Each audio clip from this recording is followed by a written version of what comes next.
şüphelisi olan dual servo valfiydi. Valfi Parker Hannifin üretmişti. Kaliforniya'daki laboratuvarda müfettişler US Air'in güç kontrol biriminin içine bakıyor. Önceki kazada olduğu gibi hidrolik sıvı içinde güzel minik metal parçacıklar keşfediyorlar. Parker ve Boeing iddialarını yineliyor. Onlara göre hassas metal sürgülerin arasına parçacıkların girmesini engelleyen filtreler görevini yapmıştı. Müfettiş Greg Phillips bundan kesinlikle emin olmak istiyordu. Metal parçacıklar sürgüleri bloke ettiyse metalle sürtündükleri noktanın gerisinde ufak çizikler bırakmaları gerekirdi. Ancak Phillips böyle bir şey bulamadı. Tekrar geçelim. Tamam. Phillips teknisyenlerin uçuş 427'nin servo valfini aklına gelen her türlü testten geçirmelerini sağladı. Amacı zayıf bir nokta bulmaktı. Bulabilirlerse iki uçağın neden çakıldığını rahatlıkla açıklayabilirdi. Ama hiçbir şey bulamıyor. O birim operasyonel testlerin tamamını geçti. Çalışmadığı ve istediğimiz ölçütler içinde görev yapmadığına dair en ufak bir kanıt yoktu. Bir kez daha müfettişler dikkatlerini pilotlara yönlendirmek zorunda kaldı.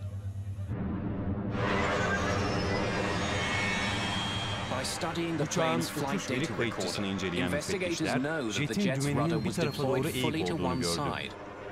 Buna uçağı sert çevirmek denir. Kesinlikle dümenin sert ve tam olarak 20 saniyeliğine tam bir tur çevrilmiş olduğu üzerinde odaklandı. Donanımdaki hata bilinmeyen bir şeyden ya da pilotun yaptığı bir hatadan kaynaklanıyor olabilirdi.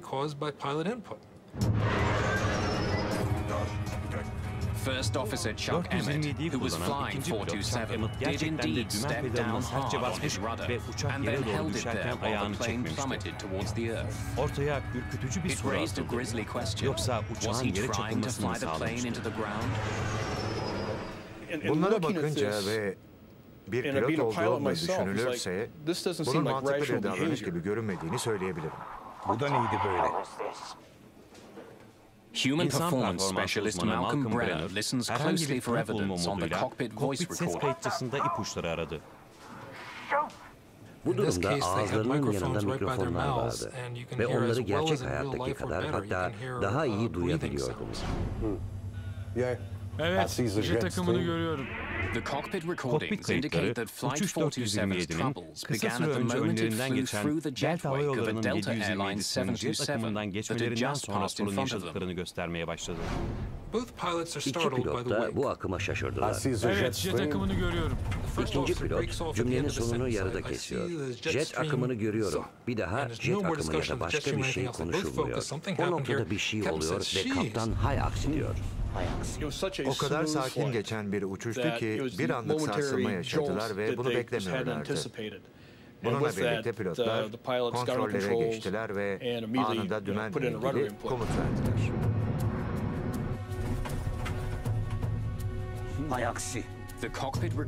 Kokpit kayıtçısı jet akımının neden olduğu türbülansın içinden geçerken çıkan gürültülü sesleri de kaydetti.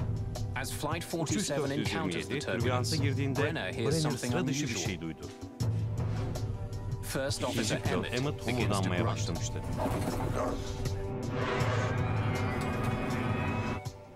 Homurtu sıra dışı.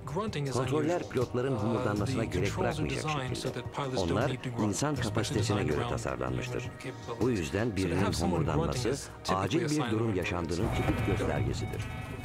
Uçuş kayıtçısının verilerini mürettebatın sesleriyle eşleştiren Brenner, Emmett'in homurdanmasını ve türbülansının uçuş 427'yi etkilemesinden 3-4 saniye sonra dümen pedalına basmasından birkaç salise sonra başladığını doğrulayabildi. Bu da ne böyle? Tek başına kokpit ses kayıtları çok az şeyi kanıtlıyor. Ancak uçaklarını düşürmeye çalışmadıkları çok net bir şekilde görülüyor. Bir şey oldu ve onları hazırlıksız yakaladı. Hemen tepki verdiler. Ancak hiçbir şey işe yarıyor görünmüyordu. Bu da ne böyle?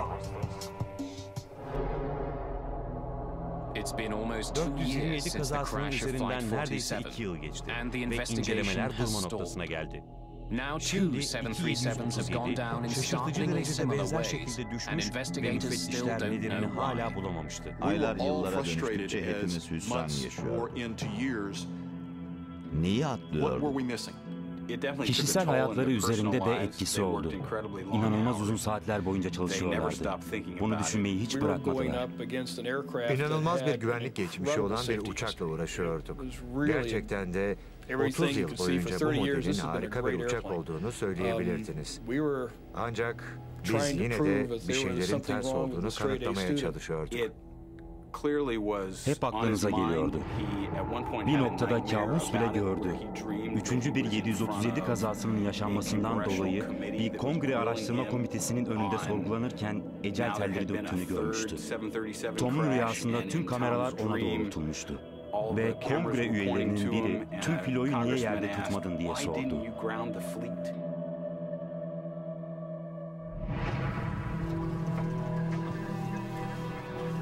Artık nereye bakacaklarını bilemeyen ve ipuçlarının giderek soğuduğu bir durumda müfettişlerin bu olayda en kısa sürede bir ilerleme kaydetmeleri gerekiyordu. İsmit 517. İniş izni verildi.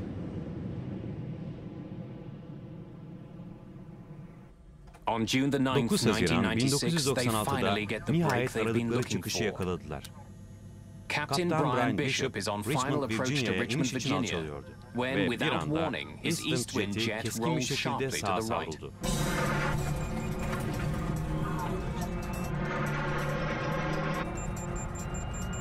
Hangi ölçüde olduğunu bilmiyorduk ancak dümenle bir sorunumuz var. Ben de dümeni tam ters yöne doğru çevirmek için ters pedala bastım. Pedal hiçbir etki göstermedi. For over 30 seconds, the 737 flies in a precarious right bank as Bishop fights to keep it from rolling over. Sonra birden the unknown forces holding the jet let go, snapping the wings back to horizontal. Birkaç saniye içinde uçak serbest kaldı ve normale döndü. Kontrol listesine başladık. Cümlemi daha bitirmeden birdenbire bir gürültü duyduk.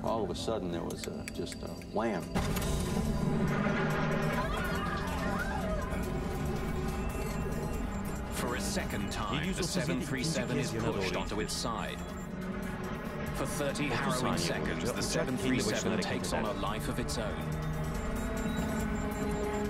Then, once again, as quickly as it began, the rollover stops.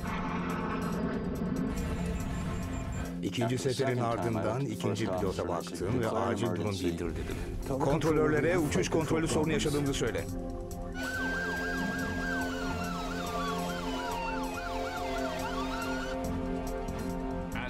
İniş için alçalmaya başladıklarında riskler artıyor. Üçüncü kez yana yatma olursa durumu toparlayacak kadar hızları olmayacak. Bir noktada ikinci pilotuma pencereden dışarı bakmasını ve karanlık bir alan aramasını bile söyledim. Geceydi ve yerleşim olan bölgelerin üzerine uçmamaya çalışıyordum. O da sakin bir şekilde şurada öyle bir yer var dedi.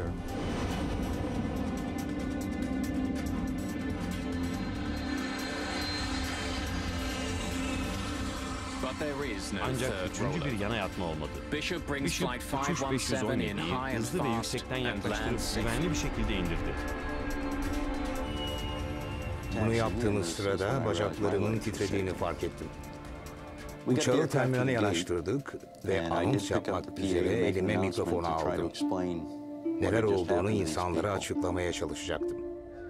Mikrofonu aldığım sırada bu durumu düzeltebilecek herhangi bir şey söyleyemeyeceğimi fark ettim. Uzun zamandır ilk defa ne diyeceğimi bilmiyordum. Bu yüzden mikrofonu yerine koydum ve bir şey yapmadım. Bishop uzun süre sessiz kalmayacaktı. Ertesi gün araştırma ekibi Richmond'a varmıştı bile.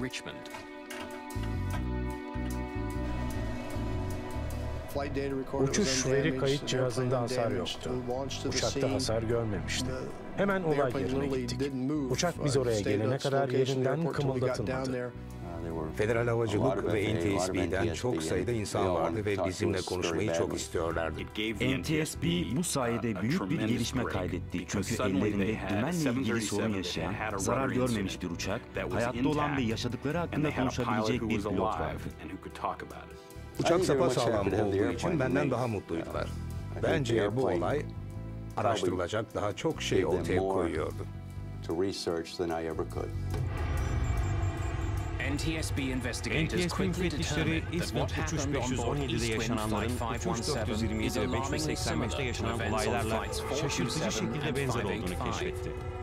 Bishop'un 737'sinin neden yan yattığını bulabilirlerse, gizemli ve ölüme yol açan iki kazanın arkasındaki esrar perdesini çözebileceklerdi.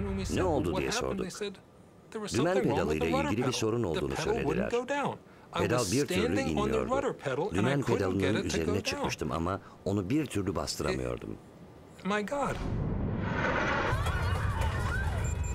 Bishop'un ifadesiyle müfettişler anında Eastwind'in dümen kontrolleri üzerinde yoğunlaştı.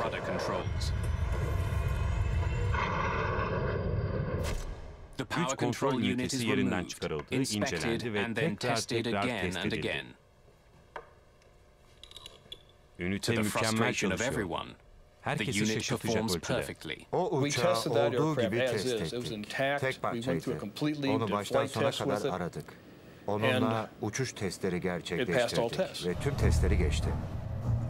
5 yıl süren ipucu aramalarının, bir 737'de dümen sorununun ve tanık olarak bir canlı pilotun olmasının ardından Tom Haverter hala bu dosyayı çözmesini sağlayacak kanıttan yoksun. Başsağlısı uçuş 427'nin dümen kontrollerini biraz daha yakından incelemeye karar verir.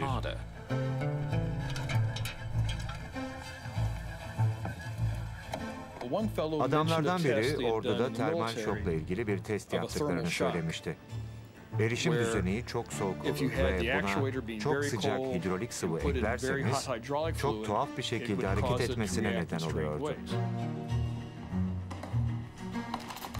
Biz de bu termal şok testini derhal başlattık. Bu testin son derece zorlu olduğunu söyleyebilirim. 26 Ağustos 1996'da Kaliforniya Valencia'da NTSB müfettişleri USA Air 427'nin PCU'suna uyguladıkları işkence gibi testleri görmek üzere toplandı. Kuru buz için yapılan PCU, 10.000 metre yükseklikteki eksi 40 derece sıcaklıkları taklit etmek üzere nitrojen gazıyla soğutuldu.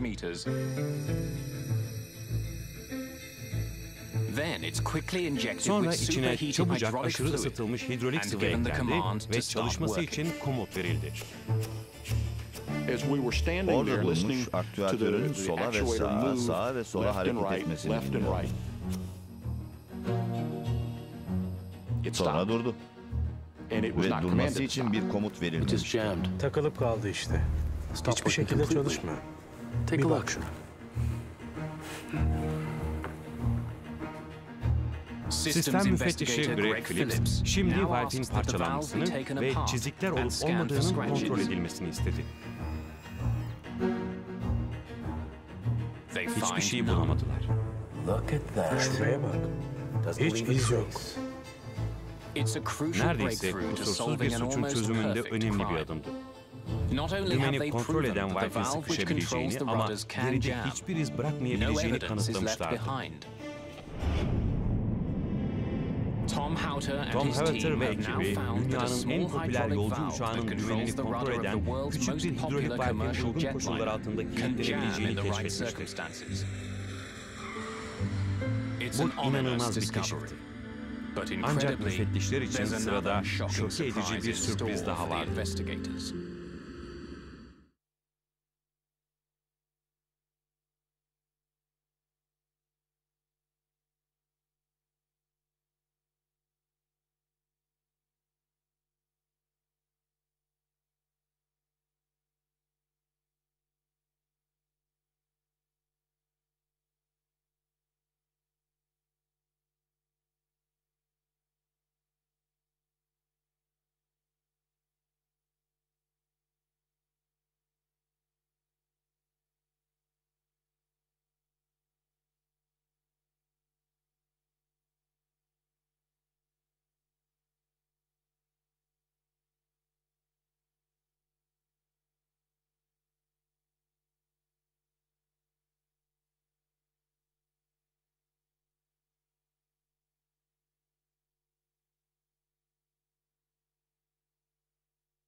15 Ekim 1996. Ulusal Ulaştırma Güvenliği Kurulu tarihindeki en zor araştırmayı çözmek için 5 yıldır uğraşıyor. Farklı ancak görünürde birbiriyle bağlantılı iki uçuş. United 585 kazasında 25 kişi öldü.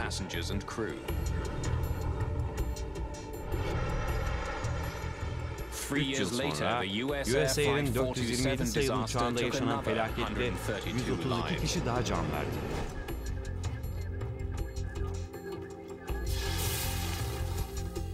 Yüzlerce ipucunu değerlendiren müfettişler şaşırtıcı bir keşifte daha bulundu. 737'nin dümenini hareket ettiren valfin doğru koşullar altında kilitlenip kalabileceğini gösteren yeni bir test yaptılar. Kilitlenip kaldı. Ancak sürprizler bitmemişti. En büyük gelişme o testin verilerini inceleyen bir Boeing mühendisinin o noktada valfin bazı değerlerinin aslında tersine olduğunu keşfetmesiyle yaşandı.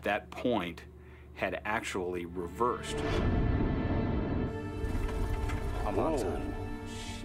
Bu şaşırtıcı bir bilgiydi. Servo valfi kilitlenebildiği gibi tam tersine de çalışabiliyordu. Yani bir pilot savrulmayı dümeni kullanarak değiştirmeye çalıştığında dümen tam tersi yöne dönüp ölümcül bir kazaya yol açabiliyordu. Bu ters dönüş arabanızı kullanırken de olabilir. Sağa dönersiniz, araba sola gider. Yoldan çıkana kadar bunun nasıl olduğunu bir türlü anlayamazsınız. Ve bu olaylarda pilotların yaşadığı da aynen böyle oldu. Sıra dışı bir şeyle karşılaştılar ve ne olduğunu anlayamadılar. Aman Tanrım. Valfin benzersiz olduğu, kilitlenebildiği gibi tersine de çalıştığına dair kanıtları vardı. 427 acil durum.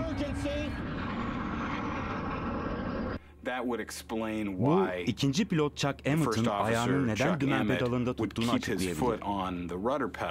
Çünkü uçak neden sağa gitmiyor diye düşünüyordu ve uçağın sola doğru gittiğini hissediyordu. Chuck Emmett son ana kadar pedalı zorladı. Dümeni sayesinde bu ölümcül spiralden kurtulabilme umuduyla. Trajik bir şekilde uçağını doğrudan zemine yönlendirdiğini bilmesinin yolu yoktu.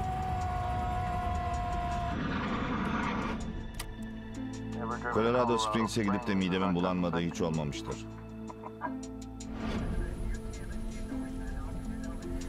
Uçuş görevlileri inişe hazırlanın lütfen. USA 427'nin düşme nedenini bulduklarından emin olan NTSB, şimdi dikkatini henüz çözülmemiş olan United 585 kazasına verdi. 18 kilometre daha. Colorado Springs'e dönecek olursak, kaptanın yaptığı şeyleri aynen takip edebilirsiniz. Zemine yakınken birden dümendeki değişim nedeniyle biraz pedala basıyor. Pedal şiddetli bir şekilde ayağımı geri itiyor. Tanrım dönüyor. 15 flap. 15. Dümenin dönüşü bu mürettebat hakkında bildiklerime tam uyuyor. Hata modunu gösterebildik. Tüm uçakların uçuş verisi kayıtçısındaki verilere uyuyordu.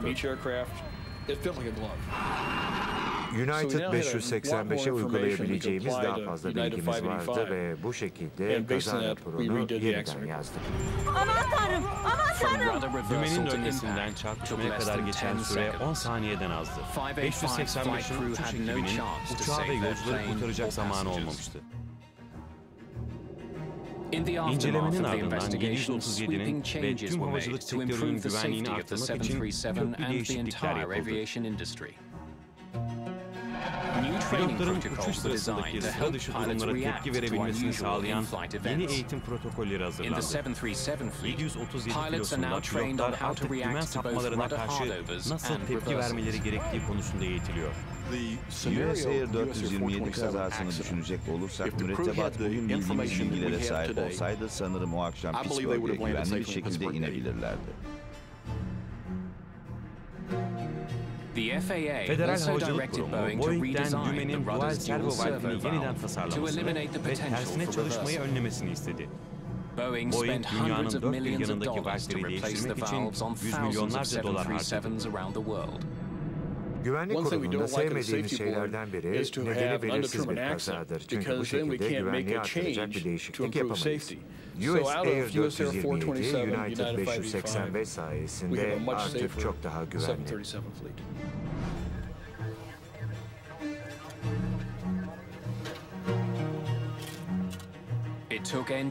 NTSB'nin teneke tekmeleyicilerinin uçuş 585 ve 427'nin gizemli düşüşlerinin nedenlerini bulması 10 yıl aldı. Havacılık tarihinin en uzun süreli incelemesi. Havacılık sektöründe NTSB'nin doğru iş yapmadığını düşünenler hala var. Ancak çok sayıda insanla, pilotla ve mühendisle, Boeing'den insanlarla konuştum. Ve sürekli olarak müfettişlerle görüştüm. Sırf her şeyi doğru yapmaları için çalıştım. 737 servo akterinin değiştirilmesinden bu yana dünyanın en popüler uçağıyla benzer bir uçak kazası yaşanmadı.